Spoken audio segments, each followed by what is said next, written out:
Heated shenanigans, working stiffer than mannequins. Vader time like a mannequin. Mega powers, I'm savaging. Beat the babbling, got him shook off the verbal acumen. I'm the main event, meaning nobody coming after him. The topics we be tackling, ankle locking and tapping them. I hate seafood, but I might throw the Boston crab on him. You know sometimes it gets heated. You know sometimes it gets heated. What's going on, everybody? Welcome back to Heated Shenanigans Podcast, where on today's episode, I don't have a damn clue what we're doing. This is all Mike. This so is me. What do you got? Well, seeing as me and Scott are the WCW connoisseurs of this channel, we grew up WCW kids. You see the DDP back there. I had this idea for Scott, and I ran it by him, and this is the episode. We're going to decide if WCW was savable, and was it salvageable at any point? If you had a time machine and could go into the past, and you only get one shot, one opportunity, will you miss it? So what I'm going to do is, Scott, I have a timeline of, when WCW started to pick up steam, when things could have started to go wrong. Then I'll lay out the suspects, and then we will discuss, was there a point we could have saved it? Now, if you feel like interjecting, Scott, this was our favorite shit, so I know you might have an outburst here or there, but I will be going through this timeline. And let's start right here.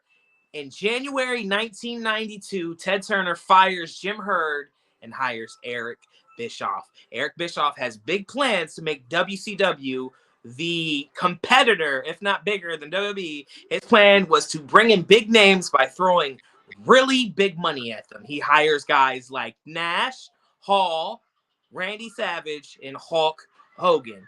They were all making more money than Sting. Sting, who was a top babyface in the promotion, all right?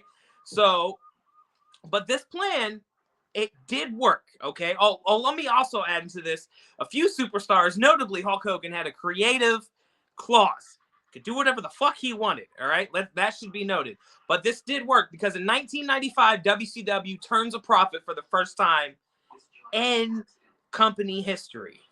Also, this same year, September 1995, started the Turner Broadcasting and Time Warner merger, which finalized in October of 1996, which meant corporate oversight and profitability expectations. Eric couldn't just do what he wanted anymore, and things like those big WCW contracts, we're going to have a little more eyes on them, and Ted didn't have as much influence, which also meant Eric couldn't do what he wanted. Now, we get to 1997, the most profitable year to date. Then 1998 tops that, the most profitable year to date, but the tide creatively starts to turn, because the reason this was the most profitable year is because Sting versus Hogan is pushed for a year straight. Scott, you were there. How wonderful was that push? It was magnificent. Payoff was terrible, but it was a great. That's why I bring it up. You had this moment to create a new star. Not that Sting was a new star, but this new player when wrestling was its hottest, and Hogan couldn't last forever. That's a star you can't count on forever. He's great, and he could have had a role, but you needed a new top guy for the future. Unfortunately, Starrcade 1997 plays out. This was like the first big nail in the coffin situation. Sting says he goes out having no clue what the finish is. It's rumored that they didn't think he was in good enough shape. It was rumored he wasn't tan enough. There was a little misdirect with the referee where Sting tells him one thing and Hogan tells him another, and he says, hey, Hogan, if I don't listen to him, I'm going to get in trouble with him. And we all know how that finish played out. And it ruined basically the push of Sting. Sting was still hot, but you had this moment, those lightning in a bottle opportunity, and they squandered it. They squandered it, Scott. It was time to let go of Hogan as the number one guy, and Bischoff was not quite ready to let that happen. But 1998 is still a success in spite of that. It would be their last successful year, profit-wise, but it was a big success because of the violence and the scantily clad women. You could see that on both brands, but WWF was starting to grow into its own in 98, peak year for them. But as I mentioned, there was a merger, and now there's more people to answer to.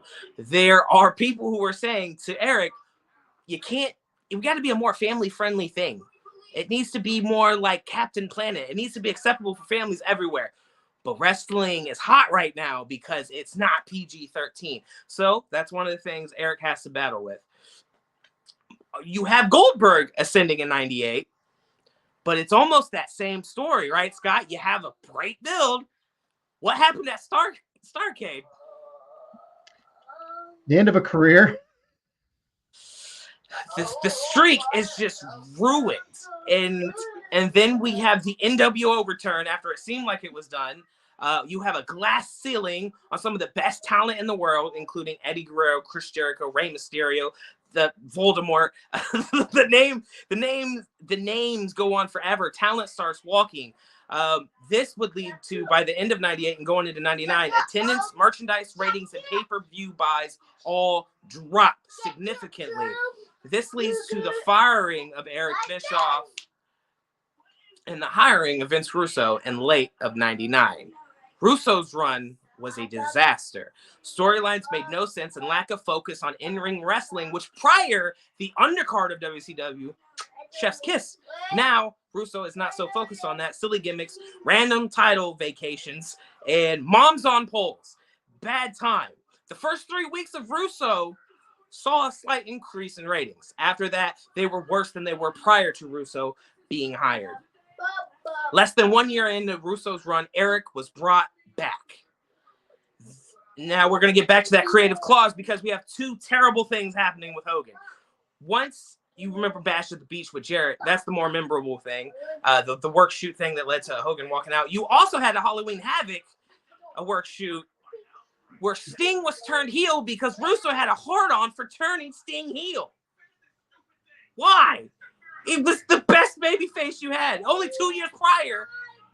Whatever. Best buy rate. Whatever, dude. He didn't care about that. 99, they lost $9 million in profit. In 2000, it was $62 million they lost in profit. And it was going to be $80 million, but they did some cost cuts. In February 2000, AOL and Time Warner merged, which changed the power dynamics. Ted Turner had even less power than he had before. In March 2000, the .com, this is a month later. After this merger, the .com bubble bursted and AOL stocks dropped. And because of that, they had to look for things to cut. Where did we go? WCW had just lost $62 million. And a man named Jamie Kilner was hired on by TBS, head of TBS. He did not like wrestling. He also did not like companies that were losing and hemorrhaging money, that being WCW. Bischoff tries to buy WCW, but only if they could keep the time slot on TBS. Kilner says no. This is the death blow. We all know how it ends up. Vince McMahon buys WCW. So the suspects are, Scott, and you tell me if there's a single point we can go back to. Let me just run it down real quick. Jamie Kilner, he doesn't like wrestling. He nixes it, but only because it is draining money. And it's draining money because of Vince Russo. $62 million in losses. But they only hire Russo because things were trending downwards with Eric towards the end. And Eric was only having these issues because of contracts, which benefited in the beginning and then ended up costing them towards the end. The contracts were so big, Vince didn't even want to pick them up during the invasion angle. That's how huge, because it would have messed up his payroll. That's how big these contracts were. And then the first suspect, we'll kind of group them together, was the two mergers, Time Warner and AOL, which lessened the power of Ted, and he could not help Eric in WCW like he wanted to. Scott, can we save WCW with 1 point? One point in time, where would you go? I would go back to, damn it, no, it'd have to be two. It's going to have to be two. Okay. I'd go back to 97. I do not sign Bret Hart. In hindsight, you had no idea what the hell to do with him. There's no direction. It was very evident. And unfortunately, the events with Owen would go on to happen, which ultimately, I really don't know how much longer Bret would want to do it with what happened to Owen. You don't spend that money on Bret Hart, who got ridiculous money, which also upped the money Nash, Hogan, Scott Hall all got because of the favored nations in their contract. You take that money, you invest it into your incredibly talented mid card and lock as many of them up for long-term deals as humanly possible, because that is eventually what led to WCW's demise. They lost their mid card. They had all the old timers, all the big main eventers, but nobody got pushed to come up except Diamond Dallas Page. That was the only guy that really got the push. And Goldberg. Well, and Goldberg. But Goldberg wasn't what he was at this point. He was starting to come up. You have Sting cleanly beat Hogan, and you end the NWO that night. WCW's on the line, NWO's on the line. Only one's walking out of Starrcade, and it's WCW. Hogan takes some time off to regroup, refresh. You could hold some NWO guys off, because I don't think, Hall and Nash did not work Starrcade. Nash had an injury. Scott Hall had a referee role or an enforcer role for the match with Larry Zbyszko and Eric Bischoff. So I think if you go back, do not blow that money on Bret Hart, secure your mid-card scene, and do the proper ending to Sting Hogan. The company looks a lot different, I think, at that. I think you're right. Me not mentioning Bret's name and you bringing up Bret was such a wild, but I get it, because hiring Bret was a 95 move. It's what brought them to the dance. It's what made them competitors. They didn't need to do that when they hired him at that time.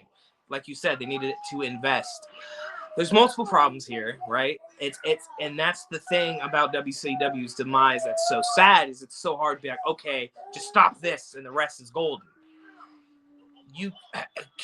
And the thing that I always go back to is those huge contracts of Hogan, Hall, and Nash. They're double-edged swords. You know what I mean? It made them competition hiring Hogan, made them competition bringing the NWO together, but then ultimately you see what happens at Starrcade 97. And if you take out that creative control clause, does Hogan still sign?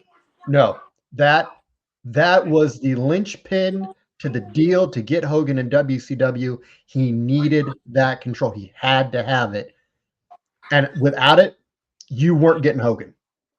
And then you look at, because 98 was still the most profitable year. It was a really profitable year.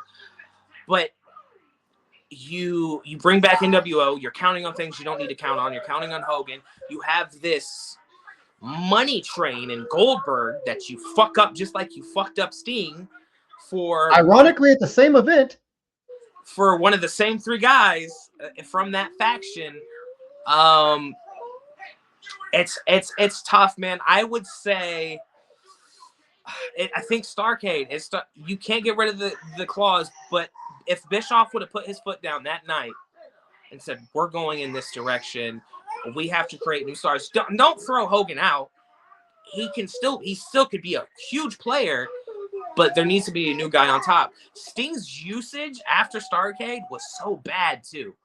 I remember, I was like, he felt like the hottest guy ever, and then it really fizzled out after Starrcade. Not only was he damn near buried in that finish, he was buried booking-wise afterwards. So if I had to go back to one spot, and it's real iffy because Hogan can, you might throw a pitch at him and goes, all right, I'll lose tonight. That doesn't, you still have the Goldberg situation next year coming right around the corner. Can they handle that?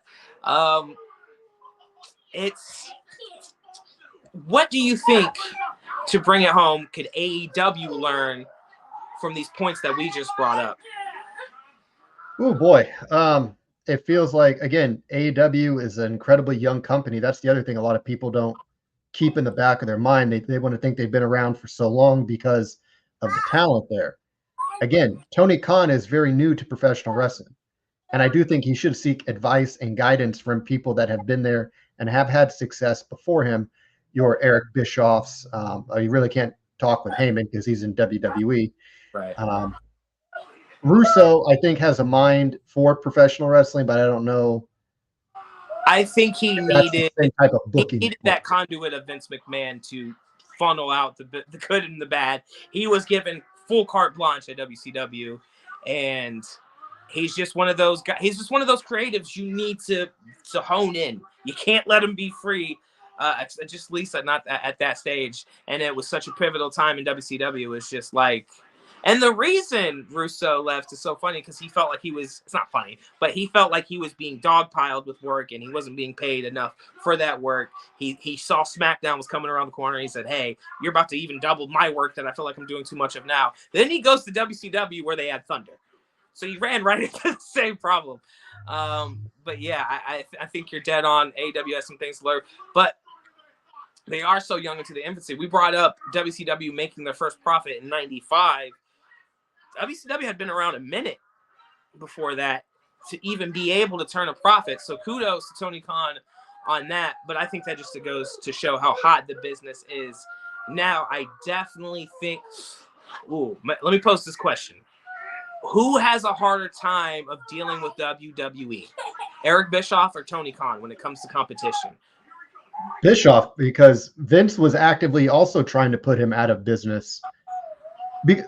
The thing was, like, Vince, for everything he is personally and however you feel about him personally, he did have a good mind for professional wrestling at one time. And the other thing was, like, around that time, like up until the NWO, Vince was pretty lazy about booking stuff. Like, you go back and watch the Raws of the yesteryear, they really weren't that exciting to watch outside of nostalgia.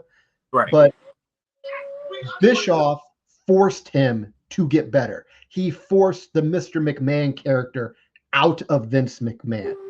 It reminds me of Dragon Ball Z, where there's good Boo and evil Boo is inside. Right. And then he finally gets evil Boo out, and it becomes a lot more interesting. Same premise here. But Bischoff and Vince is the timeless tale of the Monday Night Wars. WWE is not really trying to compete with AEW. Like, they're doing some cute stuff to, like, undermine them at times, but they're not really going for their throat. And I don't think AEW is going for the throat on WWE either. Last times now, I would say there's definitely, you can tell. I mean, there's probably people inside WWE that don't want the other side to exist, but they're not going to do anything about it. They understand it's competition. And I mean, we saw what happened in the vacuum that WCW left. There was a bit of a doldrum there for WWE creatively. So I think the competition's great. But yeah, that's the episode. That's the fun little episode I had planned. I guess the point is there's no one point you could save WCW. At one point it was too far gone. But, you know, it has a space in my heart. Scott, I know it has a place in yours. WCW forever. Thanks, guys. Drop a like, leave a comment, let us know how you feel. Maybe we might do the ECW next. Who knows? Oh, yes. Fun. Yes, please. That could be fun. Anyways, guys, you know what it is. Keep it heated.